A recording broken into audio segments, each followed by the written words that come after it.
finished with this interview. So Grampy, I'm about finished. I've been a long time. I ain't been here all day for no all day interview. Grampy. I'm about finished. You better keep on asking. Grampy, you're getting so testy. But I'm about finished. I haven't even began to crack the surface. What you mean you haven't begun? You done asked me from the time I was born up and all that, been in the army and all that. No. You ain't began, but then you gonna ask me. Grampy, we haven't even talked about your kids being born. What about the kids? Grampy, we are in the middle of your life right now. Let's continue. We better hurry and get to the end of it. Grampy. I'm letting you know. You better hurry and get to the end. Seriously. Seriously. This is not an all-day sit-down conversation. Seriously. You finished?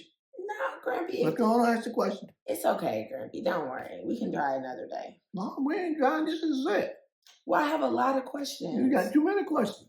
You got to have to fit to the person you interview time. You people on TV don't have all day talking to one person. Yeah, usually it's an hour and a half per interview. No, I ain't seen no hour and a half interview on How TV much you yet. bet? Not on TV yet. I turned the interview to the talk show where they got people in there. They ain't got no hour and a half. Grampy, yes. How much you want to bet? I turned the station right now. Oprah's channel is an hour. That's her China's hour. But you don't interview that person for an hour. Grampy, that's my style of interview. I can't miss my 2 hours interview. Okay, it's okay. Thank you for trying, Grampy. Okay. I love you very much. Thank you. I think you're an amazing man. I'm all right. With a great story that one day you'll have the patience to tell, okay? Okay. Agreed. Maybe you can write a letter. Oh, I'm probably in that mood. I'm not in that mood. Yeah, maybe you could just write a letter one day. That'll be nice. Yeah, I got my little thing, but not already. Okay. Well, share it with me so I can share it. Thank you, guys. Thank you, Brittany. Very good. Sorry we didn't make it to the end. Huh? But I think you got enough information on that. No, Grampy. Well, then you have to get some pieces, piece by piece. I was going to ask you for financial advice, life advice, I can't give you no wife advice. No, I can't. I'm not asking these questions. Those type questions. Why? I'm not. But you're so full of gems. Yeah, but I'm not asking those questions. So you want to be stingy? Yeah. Yeah. You actually, you can ask. There's better people you can ask about that than me. You are so good, though. Yeah. Actually, me putting me on video, unless you're going to have on that YouTube. I'm not putting it on YouTube. She be trying to ask me some questions. Yeah, she trying to do things. But I'm not like that. Let me agree that this will not be posted online. It's not. She said it ain't going to be posted. Okay, I got to go there. I got to go too. Okay. Thank you. Can you turn it down? No, you turn to my phone. Right. Your phone, man. You go down my.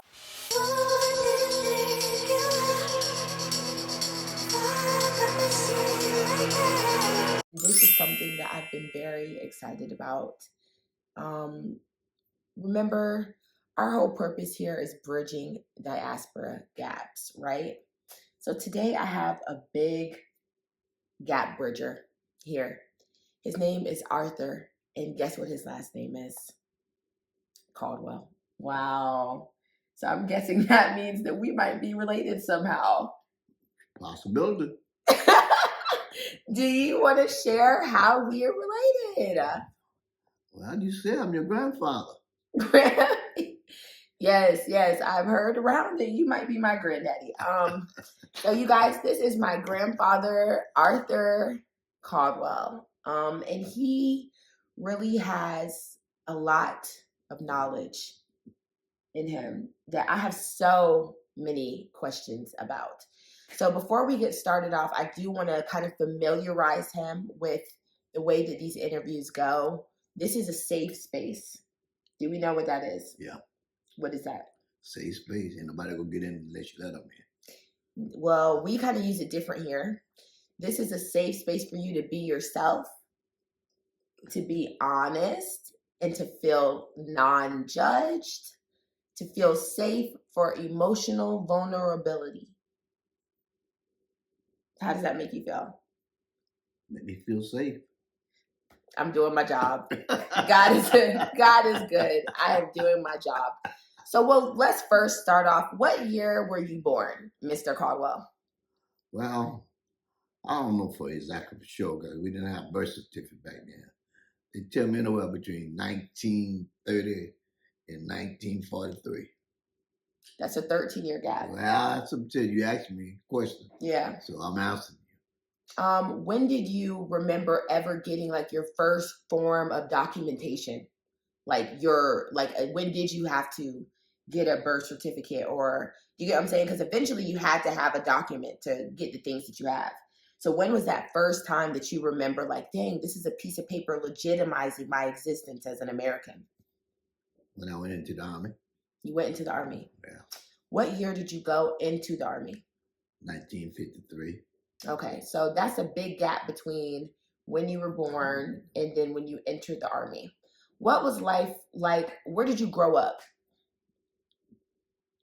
In South Carolina. What city? It's a large state. Well, mostly in Columbia. In Columbia. But I also got time in Greenwood, 96 South Carolina. 96 South Carolina. What was that like? Do you remember like going to school? Schools were segregated back then. Still. Right? What do you mean segregated? Like colored school, white school. Yeah. Do you remember feeling like now when we look back, we say, okay, y'all were going through segregation, but when you're in that moment, you may not have even realized like how intense it was. Do you remember ever feeling like, dang, I go to a black school, or was it just normal? Just normal for me. It was just normal? Yeah. Were most of the white people in 96 also kind of in Columbia? I went most school in Columbia. Okay. Was there like a big gap that you saw in between the schools, or not really? I didn't see any gap. They had maybe newer books than we did, but I didn't see any gaps. Okay. So when you were growing up, what did you aspire to be? A ministry. Oh, a minister. Yeah. Preaching the Lord's word. You know, in your own way, you kind of are a minister today. Thank you. You're very welcome. A minister to the people, to your family, very encouraging. You read the scripture a lot. You're very dedicated to church. I could definitely see you being a minister. So when you were growing up, you wanted to be a minister. Do you remember like just life as a child? Like just tell me, paint a picture for me. Like what was happy memories you have from like childhood? Happy memory. Mm-hmm.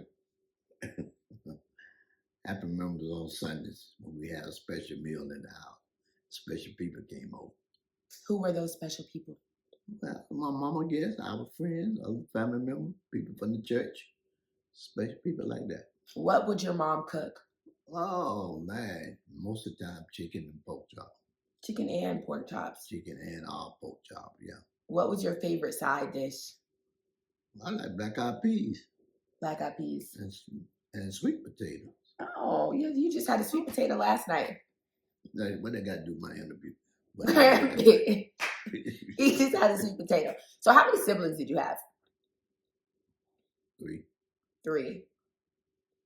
Can you tell us where you are in that scale? What do you mean where am I? Are you the oldest, the middle, the youngest? I'm the youngest boy. I got one young sister. Youngest boy. Okay. What do you remember your parents kind of telling you about their parents? Because I want to see for our family, where does our slave ancestry end? I don't remember my mother never talking much about our family, about her family. My father, I didn't see him much talking about his family. So no one really talked about it? Right. But your mom did not grow up like in sharecropping or anything like that?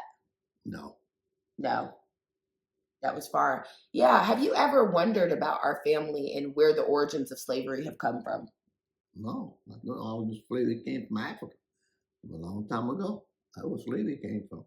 Yeah, but have you ever thought like, I wonder where like our family first landed? No. Why? Because I have Yeah. No big deal with me. Mm. So when you entered the military, what was that catalyst for you? Like, did any of your brothers go in with you? What made you like, you know what, it's time for me to enter the military? Oh, no. I just entered the military because my older brother was in the service, but we just did this, 10 of us, 10 young guys, we just wanted to have a rebellion. We just want to change. Do something different. Most of us put up our ages and went and signed up for the military. At that time, do you think that they were just like letting boys in, even if they knew they were young?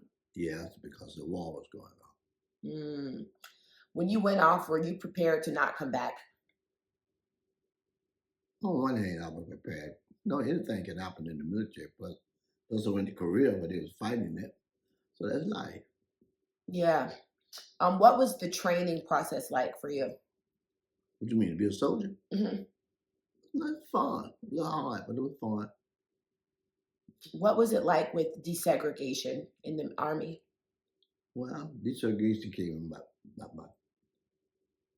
I would say my first year, no, the second year, about 54, when we started having more white and black soldiers together. Did you feel, because like when you watch movies like Tuskegee Airmen and stuff, and they talk about how the troops were like really separated and black troops were like on the line dying first, like you being there, could you attest to that? Or like, is it kind of exaggerated?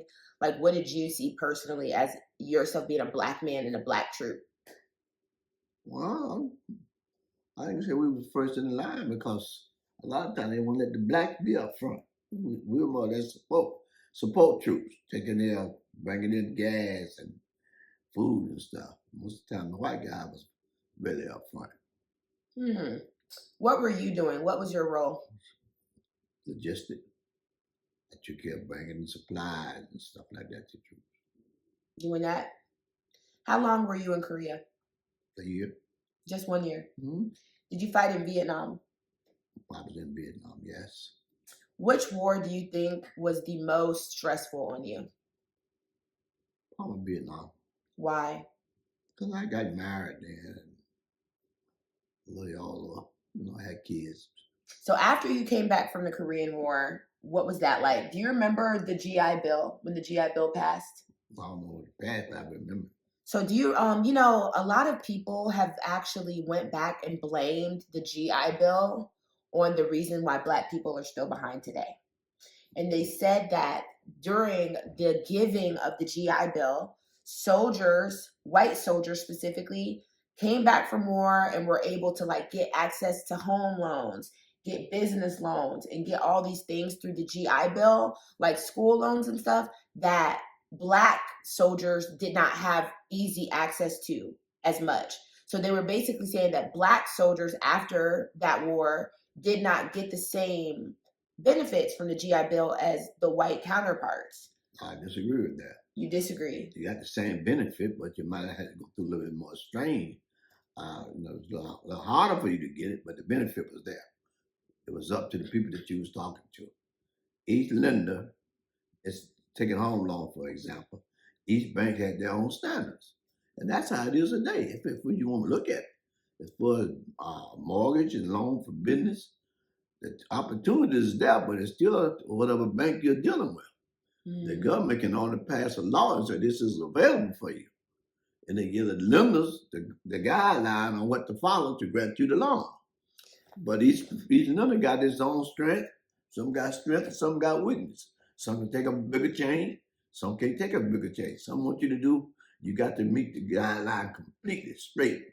Some of them is a little stronger. They can take a little, if you ain't got no dot over this side, we can let that go. We'll fix that later. But that's how that goes. But as far as causing segregation to increase, no, I don't think that. What were some things that you think caused the rate of Black soldiers returning to not have access then? Like, do you think, what made them not qualify as much? What do you think, like, just from what you've experienced, were some things that could have kept your job obviously would be different. I mean, they weren't making as much money. Your loan is based on how much income you got coming in. But your family side is stuff like that. Your debts. You got to take your debts and subtract your debts from your income. How much money you got left that you could put towards the house.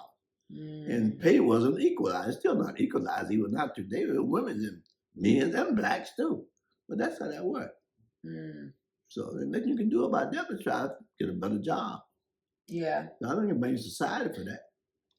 Do you remember you going through the process of getting those benefits. Did you get those benefits? Sure, I got them. And it was easy for you. It was easy. I got them, but it was hard. I just told you, black had a little harder time getting them, but I got it. Well, you're a very diligent and highly organized man, so I wouldn't expect anything less from you. Thank you. Right. I don't know. What you like? So what did you do with your benefits? What you mean? What I did with them? Did you I go? went to Did you get school. the school loan? What did you go to Yes. school for? To finish high school. You finished high I school. went back into school. And then I finished it later, and I went back in the Army the second time. I used the benefit to go to a technical school. What did you learn What I learned, at the technical school? I was majoring in real estate, Hmm. and I graduated from that. And you began selling houses. No, I started later when I got out of the service. I started selling houses. Okay. But I was doing this. I was still on active duty. So you used your loan to buy a home, Right. and at this point you were married. Yes. So let's retrack really quick. You come home from Korean War. How did you meet my grandma? So we were students in school together. At high school? Yes. So you got back into school after the war. Sure, I told you that. That's crazy that I would think that they put you in a program somewhere though. Not like, I don't think Nah, soldiers. You tell me you asked what happened. I went back to school. Okay, so you went back to the actual high school. Yeah. And then were the girls like, oh my God, he was a soldier. And you got to ask the girls what they said. Grampy.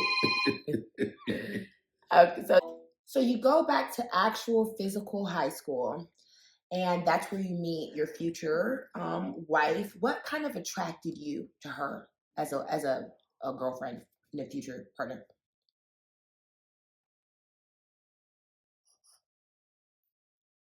Well, her personality. That's about it. What about her? Don't be shy. Well, I ain't shy. I'm telling you what it was. You said what attracted me was her personality. What? I liked her humor. I liked the way she did. I liked her sisters and family. Because I went to the house. What was And her? and that was all. That was good. Were you like looking for a wife at that time? Because isn't kind of like I high ain't school not kind of looking for young? Oh, I've been in the service then. I'm a different person than the average guy my age that's in high school. I look at things different. So they looked at me different because I've been a soldier. I've been overseas. I know things going on in life. My friends that didn't go in the service, that were my age, they looked upon me as being a leader. You told my attitude is different. Your head was different. My attitude, yes. So you were looking for different things than other high schoolers. No, but I wasn't looking for other things. But you asked me was I looking for a wife, and I said no.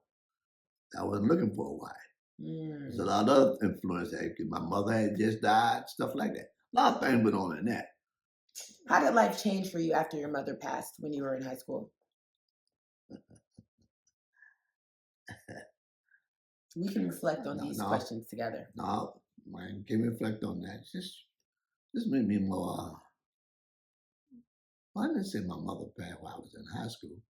Well, things changed that kind of matriculated. So Yeah, maybe mother, after high school. No, my mother died kind of young. But anyway, no, it made me realize life is different. Because me and my brother was that in. So we had a little bit more responsibility to look out for each other and protect each other.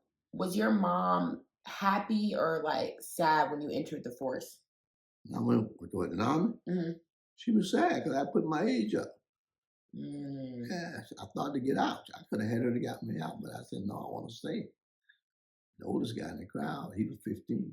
He got out. His mother, he started crying. But the other 9 of us stayed in. Did you like send home money to help her?